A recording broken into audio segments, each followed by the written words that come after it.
Welcome to WNBA Courtside. I'm here with the crew. You can see them all ready to get going. We're going to be talking about the playoffs. What's happening in the WNBA? We've got teams who've clinched playoff places, and I think we've all clinched places in the playoffs at the moment. Everybody say hello. Nthabi, Kaunda, Lethabo, how you all doing? I'm good. Great. Some peeps just can't help it. They gotta wear hoodies indoors. That's just how Kaunda is.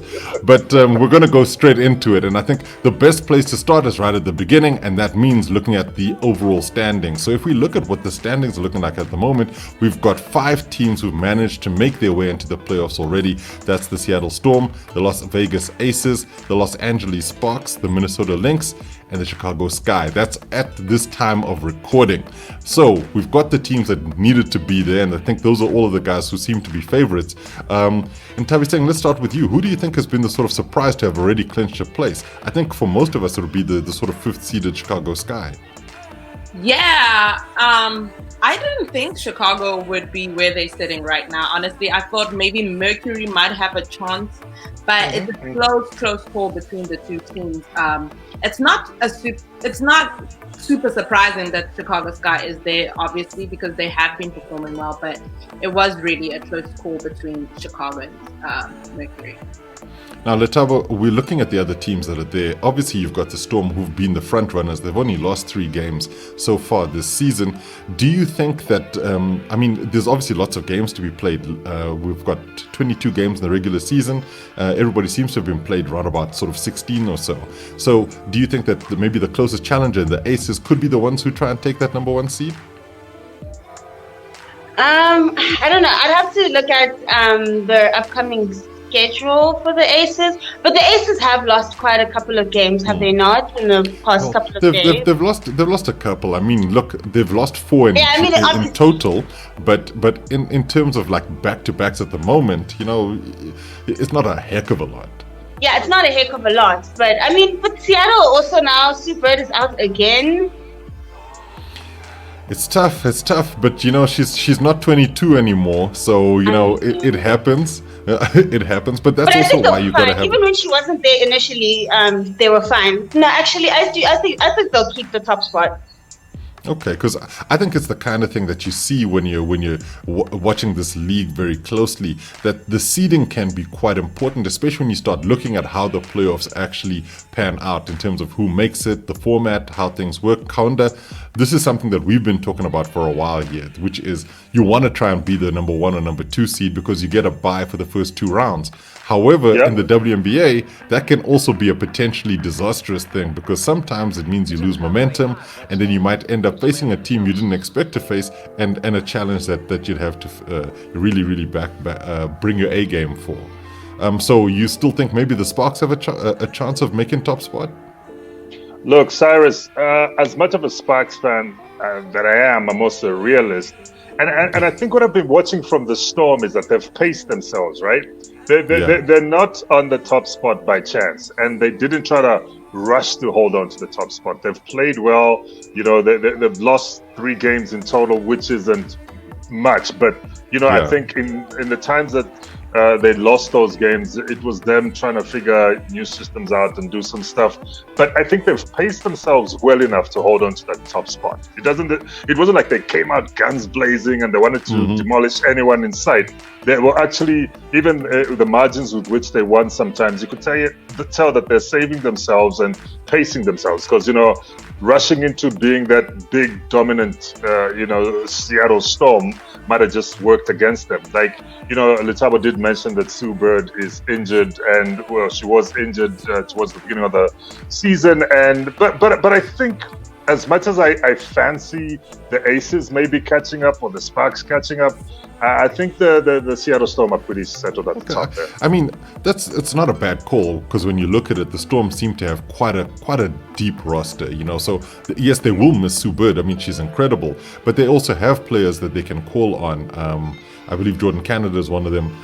You look at Jewel Lloyd, those kinds of players who can do a job. They're not necessarily the point guard, okay, obviously that belongs to Diana Taurasi. But then look at the other teams who are in the standings and haven't necessarily been at their absolute best. The Phoenix Mercury, who've had, a weird season in the sense that losing 7 games, winning 10 games, you'd expect them to be better. The Connecticut Sun also just hanging in there. They're getting there. They're getting there. No, exactly. The last couple of games, I think Skylar's finally figured out her role. I mean, I think in the last 3 games she scored plus 20 points. I think in the last one with the Aces, I could be wrong, where she scored 25. I think she's found her place. She's been good. Granted, they've had to because Griner's no longer on the roster, and Bria Hartley isn't as well, so they have to dig deep. It's not like Skylar has the option to chill right now, but no one does.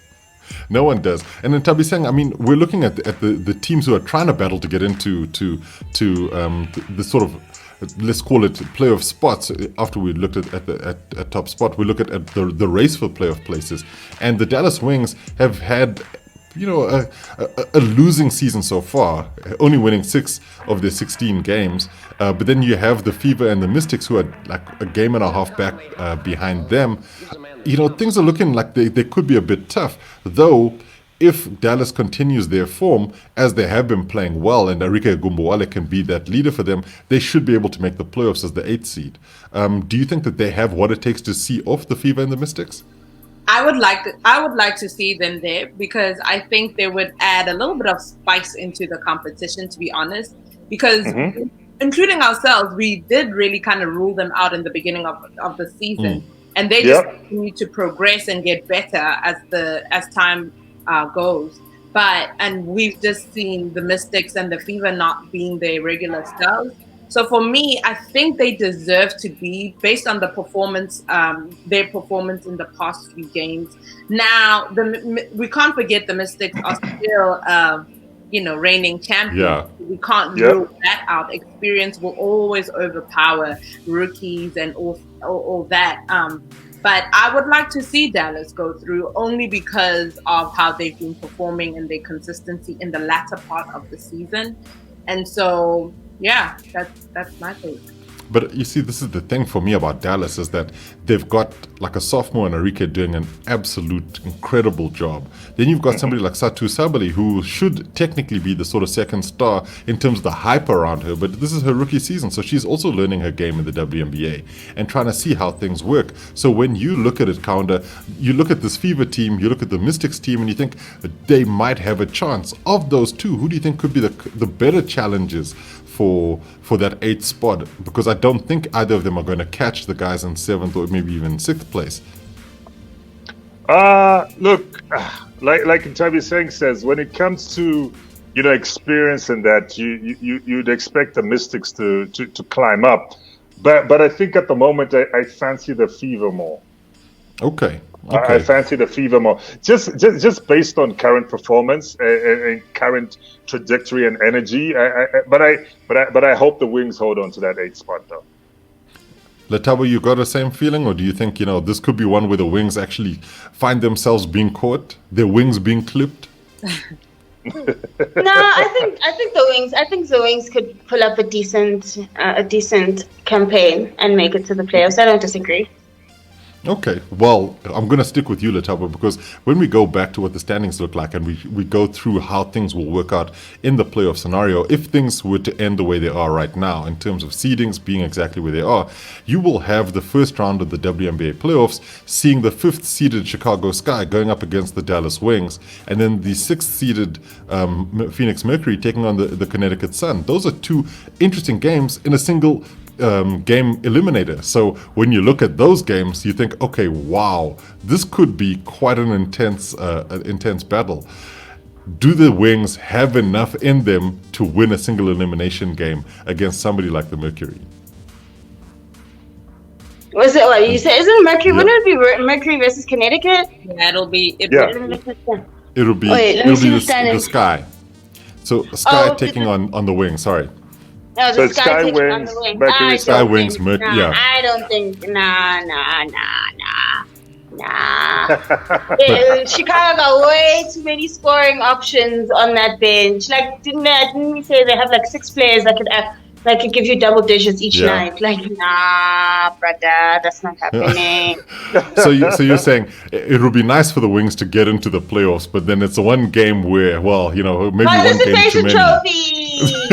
We're back at that. We're back at the participation. Exactly. Now, in Nthabiseng, that leaves us with the question of, in a single game elimination battle between the Mercury and the Sun, do you see this also being like a bit of a toss-up, or do you think this is also where the Mercury showed their class?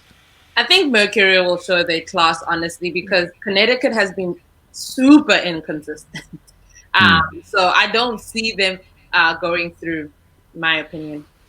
See, this is what I love, is that we have these conversations. We say, okay, fine, what do you think? We have our opinions. Then we ask Kaunda, because he's always going to come with something outlandish. So, do you think that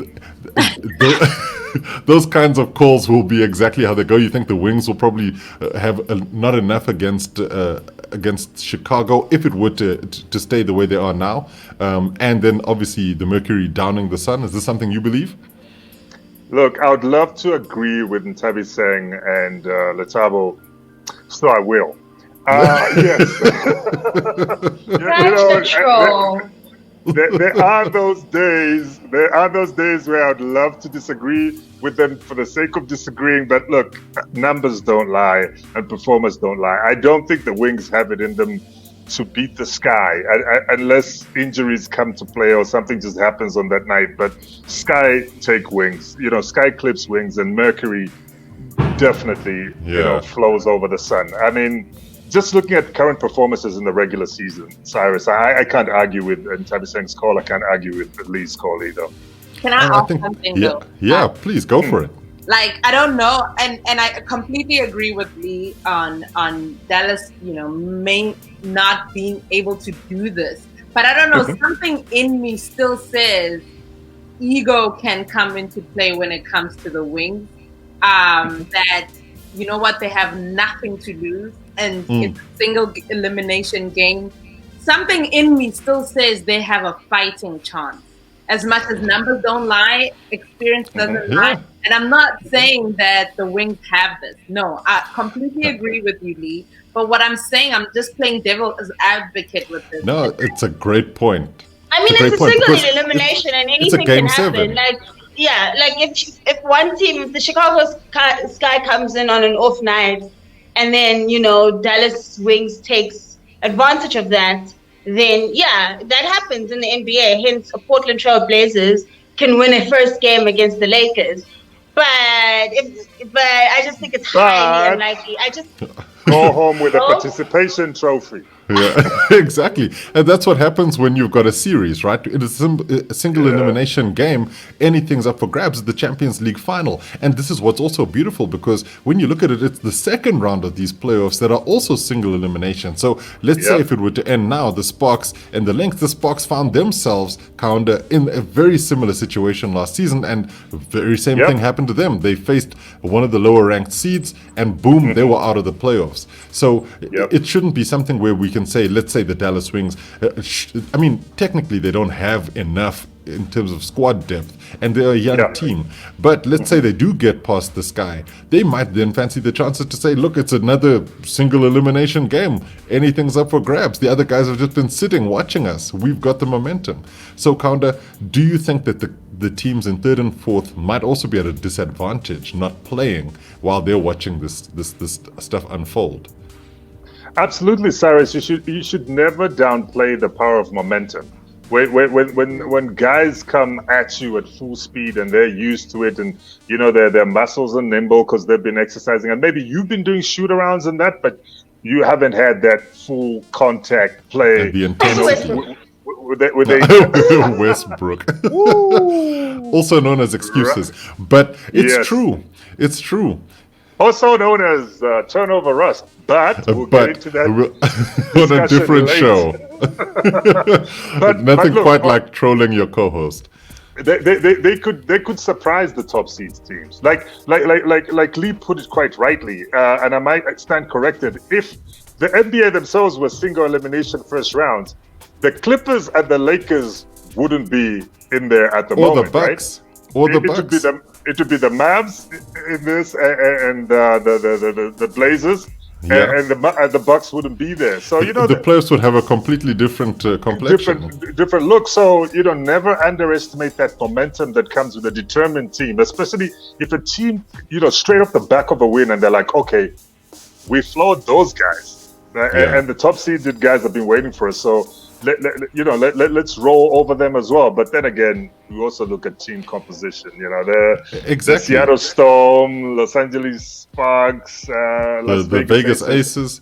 Those they should have strong. better teams. Yeah. So I think at this point, I'm going to say, how excited are we all? I'm going to start with you, Nthabiseng. Looking forward to the playoffs when they do start, and I suppose we've still got the rest of the regular season to complete. This could all change before the first round starts. Yeah, I mean, when you look at the the standings right now, it's still very close. So everything can happen within the next few days. So I think we can't completely rule out, especially what's going on right now with Dallas, Indiana, and those bottom seeds. Anything can happen, even with those top seeds. The top seeds, very close. We really need to pay a close attention to, look at that, 13, 12. Guys, this is a big, 1 game back, 2 games back. I mean, when we look at it, it's super close, and that I guess leads us to and I think we're going to switch things up a little bit this week. So games to watch this weekend, rather than end off with this, it's a good time to talk about it, because you've got a massive game starting on Saturday, where you've got Saturday morning, the Storm taking on the Sparks. That could have major ramifications about who finishes up as the sort of number 1 seed in the WNBA. But then you've got another incredibly big game at the bottom, or rather the chasing a playoff place in terms of the Wings and the Mystics taking each other on. And if the Mystics take that game, Lethabo, this could change the way we look at things, because the Mystics, who were now like, they're about a game and a half back, suddenly are half a game back if they win that. So we got to keep watching these games. Nothing is a given. Do you think that we will see a sea change, Lethabo, in terms of how things might change before we get to the end of the season? Are you asking me if we're expecting surprises? Yeah.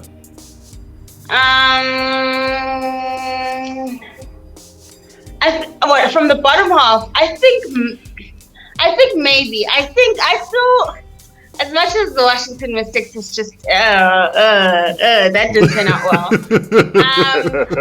I still think they could do something. I just think they were exhausted. But I think if anyone's going to pull off a surprise, it would be them.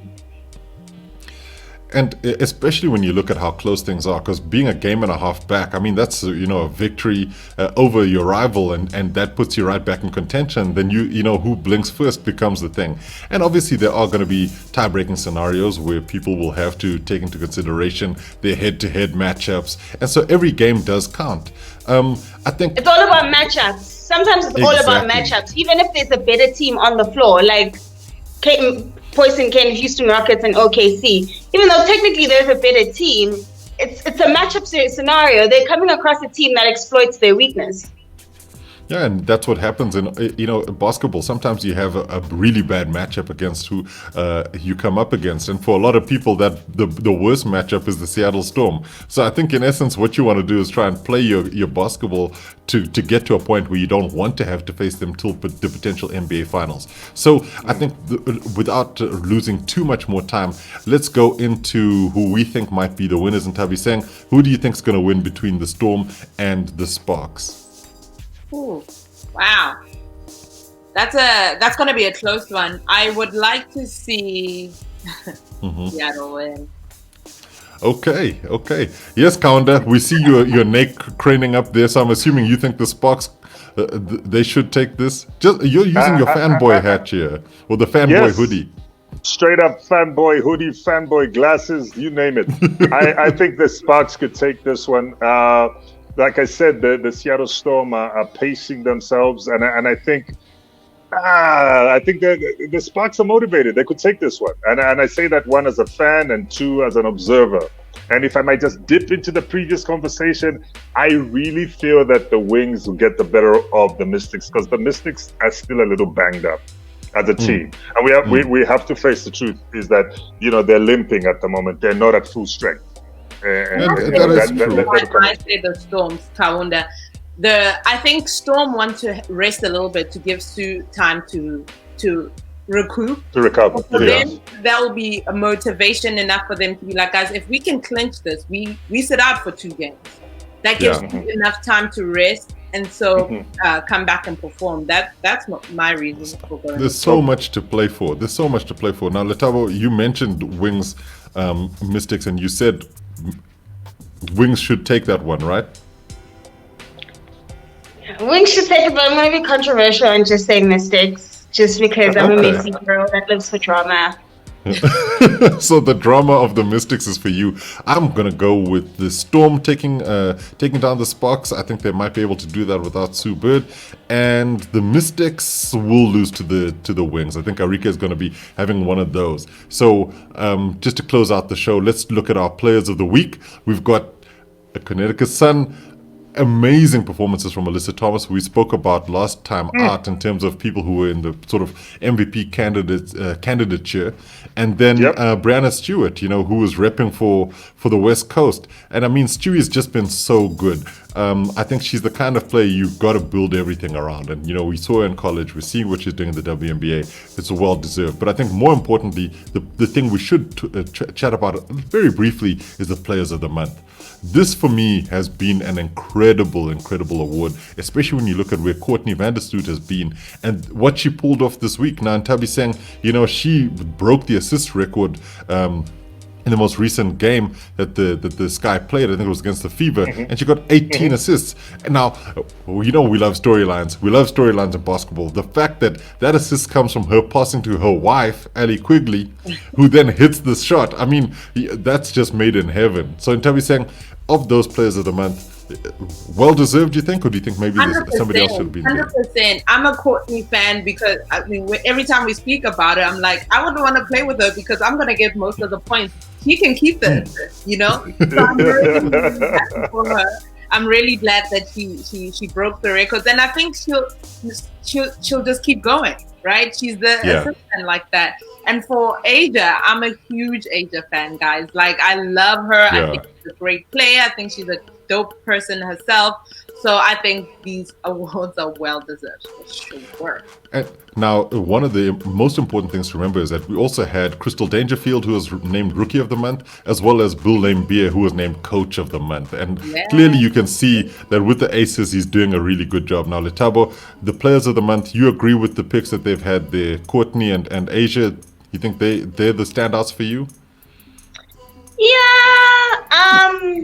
I wish Sarasi would get an honorable mention. I just don't think enough respect is being put on her name, considering now that Phoenix is, 2-man down, and she's still putting out. She's given us stellar performances this season, and that with the hobbling Phoenix Mercury. So that is who I would probably get an honorable mention from me. But yeah, the both of them deserve it. I'm not mad. No, well, that's good. That's good. We don't want you to be upset, Kaunda. I mean, we've looked at these women in action, and Courtney Vandersloot and Asia Wilson. I mean, it's almost as if you're looking at the WNBA and you're saying, they passed to the WNBA, and I don't think Courtney's passed it by any stretch. But you're looking at a veteran and somebody who's just coming into the league, and you think this is almost what's happening. The past and the present of the NBA, WNBA are really just showing their form. Asia Wilson, I know, is somebody that we absolutely just adore. We love her game so much. Yeah. So you're in agreement. I'm very much in agreement. First of all, with Courtney, I mean, just look at. I'm looking at impact on the team as well, team performance. Look where the Sky have wound up, and she's a big part of that. Happening. Looking at the numbers she's putting up, and then Asia Wilson, Cyrus. Since this woman came into the WNBA, we've been saying, look, and I'll own it. I said she's the WNBA's LeBron. You did. Fine, we'll give that to you. Anyway, look, Cyrus, look at where the Las Vegas Aces are, and we had our concerns at the beginning of the season. Oh my goodness, there's Liz Cambage won't be coming back. Yeah. What's Asia gonna do? She's gonna struggle a lot, and obviously they brought in another vet to help out, but. Look, Asia Wilson is performing. The numbers don't lie, and if you watch the games, she's got game. She's got game. I think if they're gonna make she's got game, he got game by 2. Well, she's got game. I would say Asia Wilson, she could be the Jesus Shuttleworth. Maybe Mary Shuttlesworth. I hear you. I don't know about that, but we got to talk to Spike about this. I do think that we got to leave it there. I'm in total agreement with all of you guys. I think these are really, really good picks to have. So for everybody who's watching, thank you for watching WNBA Courtside. As always, it's been special from me, Cyrus, Nthabiseng, Kaunda, and Lethabo. It is. Thank you for watching. Like, subscribe, share this video. Make sure you keep posting in on WNBA Courtside.